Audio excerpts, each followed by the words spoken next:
Hello, I'm Dan Davies, host of tonight's special Acting Method to the Madness, and I am an actor in my own right. As a matter of fact, I am arguably the #1 American actor in the history of Nollywood. And Nollywood just happens to be the second largest film market in the world. So stay tuned to learn about acting from actors who live and work, like I do, in good old Wisconsin.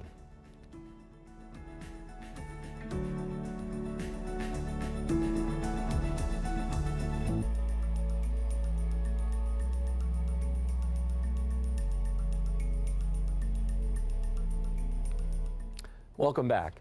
Here with us today is David Bourgeois, and he's been working in this industry for 40 years. He's done multiple productions, both theatrically and in film, and he's also a very good friend of mine. David, welcome. Thank you, Dan. How is life treating you, my friend? Life is treating me great. I've got all the work in Wisconsin that I want. And that's what I love to hear. With that being said, let's watch this piece on a local resource for theater and film geeks in Wisconsin. It's called the Wisconsin Center for Film and Theater Research. Right in the heart of Madison lies the Wisconsin Center for Film and Theater Research. Let's meet a film archivist. So in this institution, I work with the AV collection, so I work more with the finished products themselves.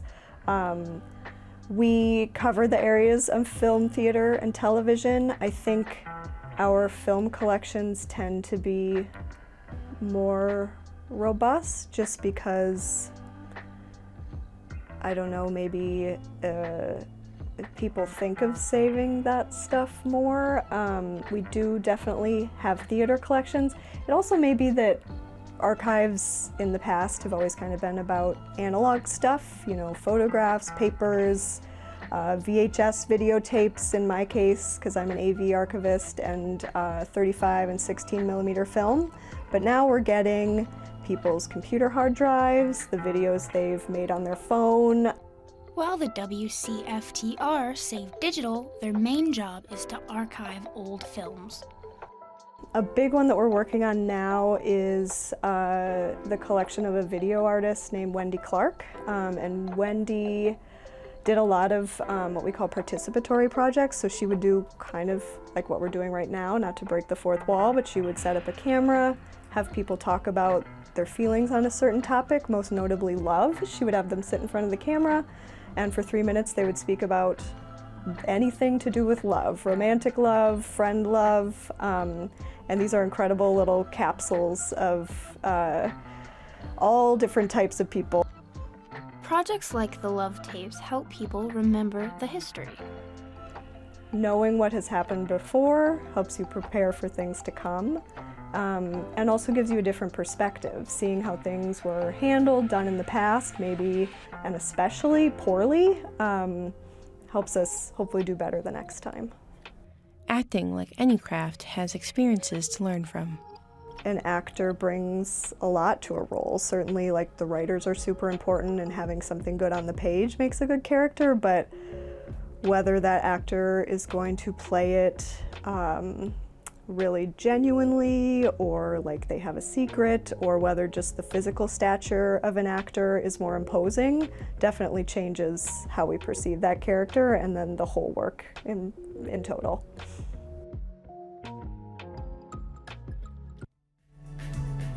David, again, I am so happy to have you here. Thanks, Dan. I've got a quick question for you.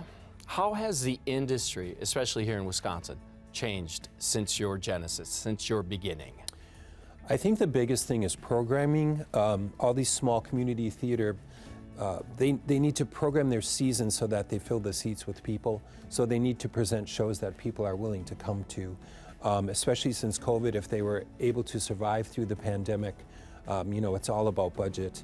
And in Manitowoc, the Maskers this is their 93rd season. Wow. Sheboygan is in their 90th season of community theater.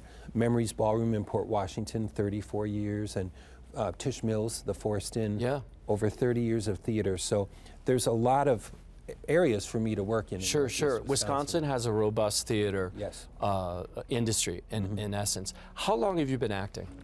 I've been acting since I was in high school. Okay. I was blessed with a big voice, so I was getting these huge roles in musicals, so I had to learn how to act and then learn how to dance. Okay, and that's how it should be. Yes, A yes. triple threat. Triple threat. How has living in Wisconsin affected your career? It's been awesome. I've been able to teach music for 31 years, and nights and weekends I've been doing theater. So my students know that I'm, doing what I love during the day, and then they can come and see me in performances at night. And music and acting is a lifelong skill. It really is. Yeah. And since retiring 3 years ago, I've been in 13 films, all in Wisconsin. Yeah, and David and I did a film just recently called Happy Birthday, which is now winning all kinds of film festivals and Yes. going to be on Tubi and all kinds of stuff. Well, David, we've learned a lot about your experience and some of mine. However, we need to cut to a actor's craft. It's a video, and they're on-camera classes. So we'll cut to that, and we'll be back after that.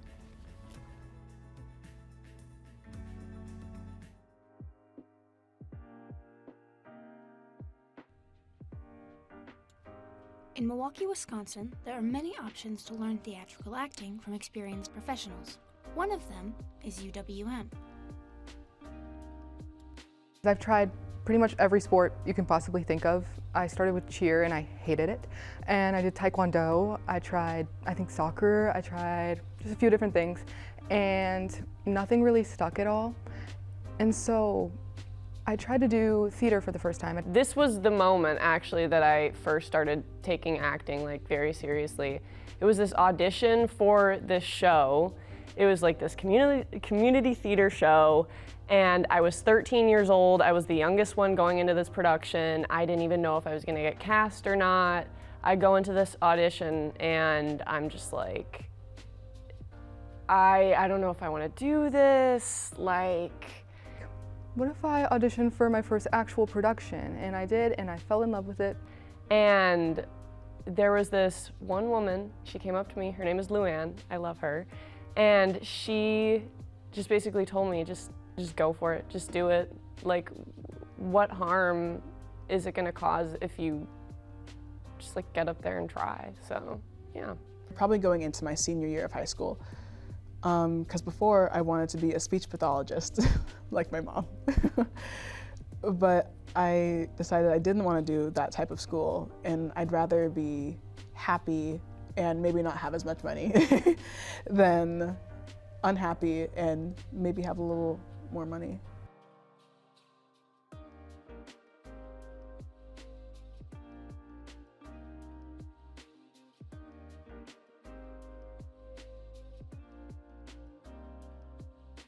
And we are, as theater artists, we're telling story about what it is to be human in the world, and that's what actors do, is they're reenacting somebody else. And part of what goes with that is you've got to start to understand how we function, how we're built, where does our behavior come from, where do our strange inner lives come out of, and where do they lead us to? Basically just experience, yeah. So if I've had a lot more experience with Shakespeare, I'd probably be much more comfortable with it, or a little bit better at it. But I find myself to be quite good at ensemble stuff rather than being a lead, because I've had so much experience in the ensemble. So yeah. Even just day to day, if I have a bad day and I'm coming into the theater, that bad day is going to affect how I act. So the characters might be a little more short or something. It's every little thing day to day can affect the character and just experiences.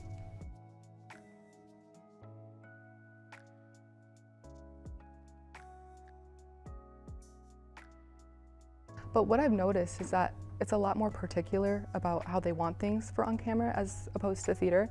When you're on camera, they can see very close changes in what you think. In theater, if you're on stage, depending on the stage, they might not be able to see all of that, and that's why you have to be really big and loud. There's mess ups in live theater, but that's what makes it so cool, is like it's gonna be something different every single time.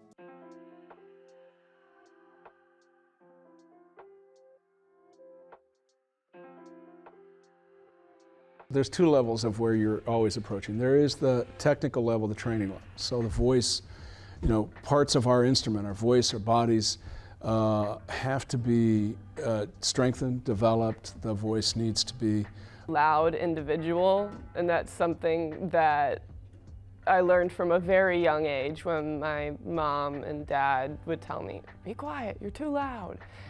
But just almost picturing like you can see the air coming out of your mouth and it's shooting to the back of the room and like bouncing off of the wall and bringing it back to you. And that's something that's nice about working on inside theater.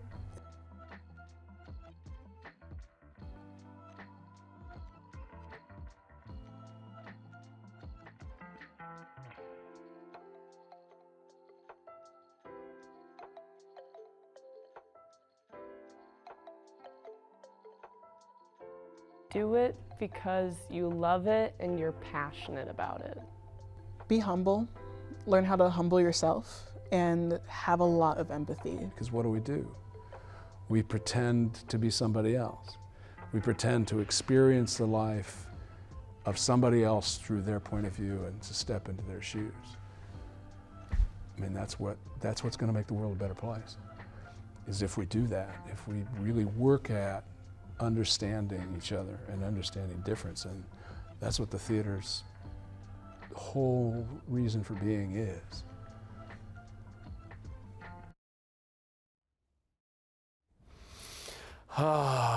To be young again. You know, imagine starting off today, in this day and age, as an actor.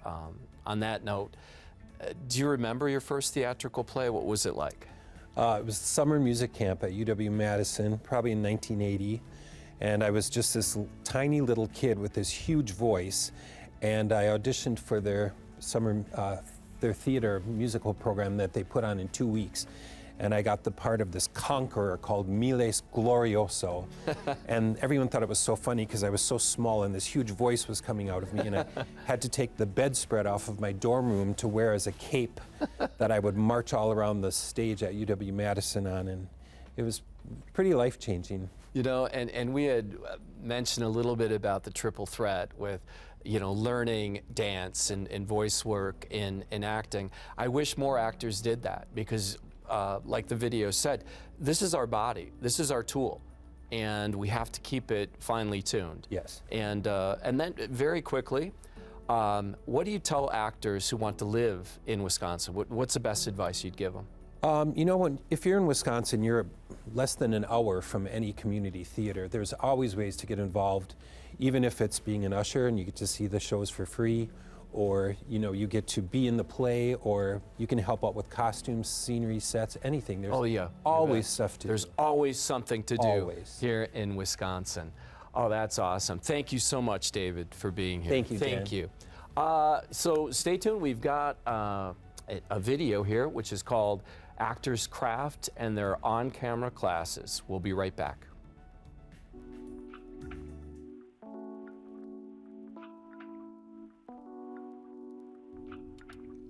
In Kenosha, Wisconsin, there is a small studio called Actors Craft, where many film actors learn the techniques of the job. I first started an acting class back in Texas, and it was an on-camera acting class, and I really liked it. I was really scared and really intimidated, but that was kind of what got my foot in the acting door. I was in a drama class in high school, and my teacher really wanted me to try out for the musical. and I missed tryouts, and she actually basically just like said, you're going to callbacks, like, and just like put me in, and then I was able to get in, and I was super hooked after that. I was living in California, and I had the opportunity to study with some of the top acting coaches in the country. And during that time, my classmates would ask me if I would work with them on their auditions for an agent or for maybe a play they were in or something that they, a film that they were auditioning for. And I really enjoyed that experience. Everyone has to start somewhere, but the experience seems to be similar.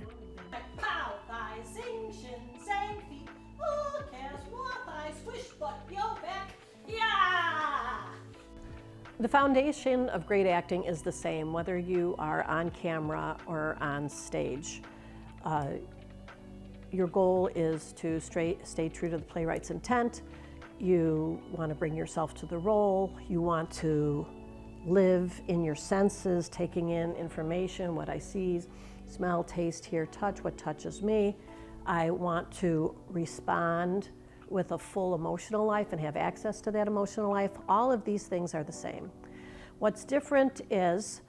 So I did a little bit of theater in high school. My senior year, I took a theater class. I think the theater is a lot more over the top and performative. Sometimes it's more fun.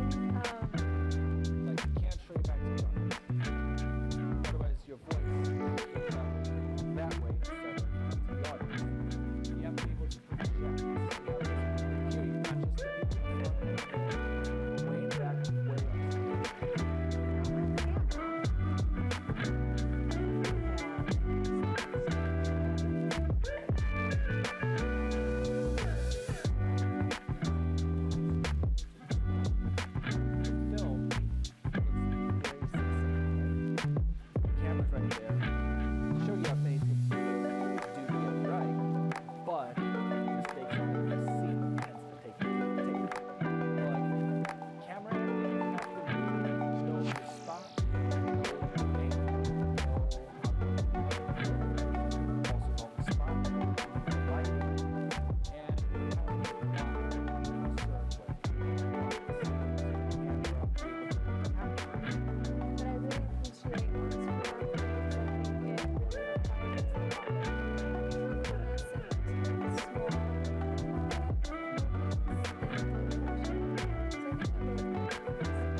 Oh, the beauty of live TV.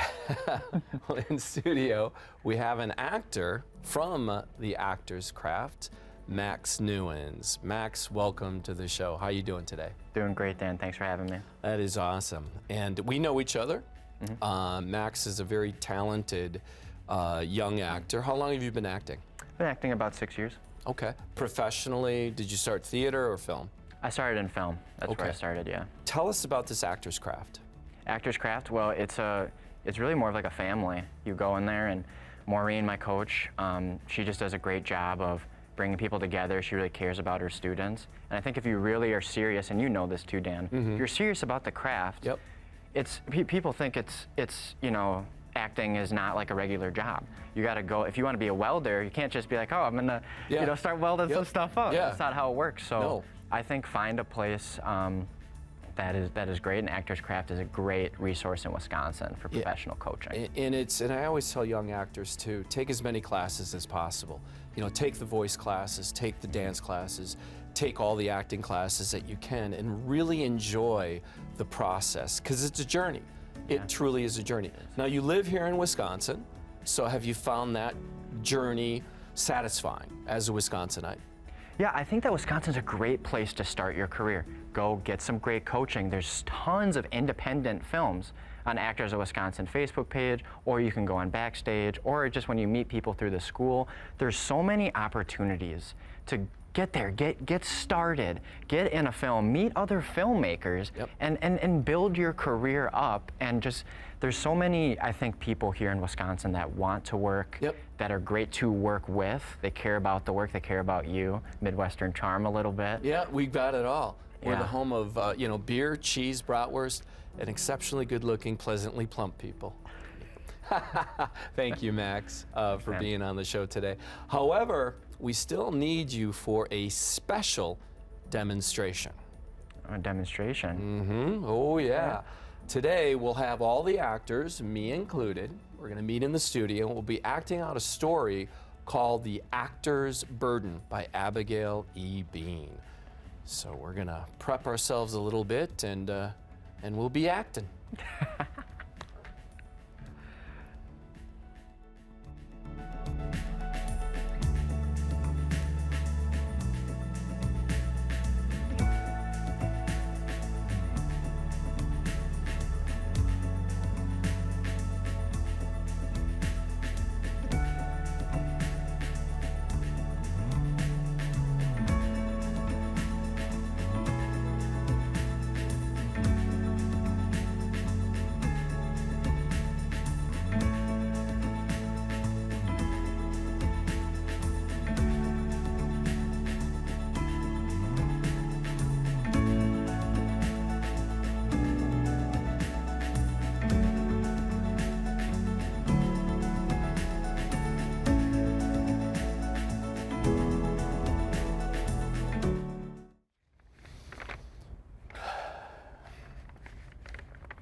Hey, Greg, you got a minute? What is it now, Tyler? I'm just having some trouble really connecting to this scene. Well, do you have your lines memorized? You feel comfortable with your lines? Yeah, no, of course, I did my lines. What seems to be the problem? I just feel like I'm coming in the scene and I'm coming off too strong, I think. Or I don't feel connected. Okay, I see what you mean. So is it the scene where you're angry? Yeah. Okay, so you're coming in knowing that you're going to be angry, but you can't do that. You have to come in just like you would normally be living your life, and then when she says the lines to make you angry, then you become angry. And I don't think you need to overthink it. I think the anger will just come naturally when you are in the flow of the scene. Yeah. And remember, every scene is literally an act 1, act 2, act 3. You can't act the act 3 first. You have to just normally flow it out and listen to your character, listen to your character that you're playing opposite, and it's a slow burn. You can't come in with your goal. You have to get to your goal, and your goal is being angry at her. Yeah. Just be honest and it'll happen naturally. Yeah. You've got this. You've got the skills. You trust you.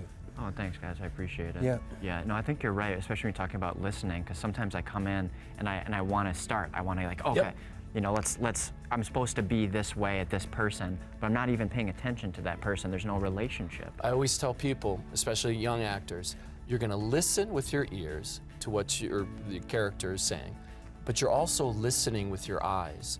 You're going to be fully engaged in the moment with that actor. The more you listen, Ethan Hawke told me, he said, the more you listen, the better of an actor you are. We become actors who react. We become reactors. Yes, that's the thing. You can't come in already acting. You have to react. You've got to let the scene chronologically build, and then the emotions will come. Yeah, and let it flow. And it'll make Take sense. your time with it. Actually listen to what you're playing across, and just listen to what they have to say. And then it's like a beautiful song. Like Matthew McConaughey says, it sings correctly. And I'm glad that you came up to us, Tyler, because we're two old curmudgeons.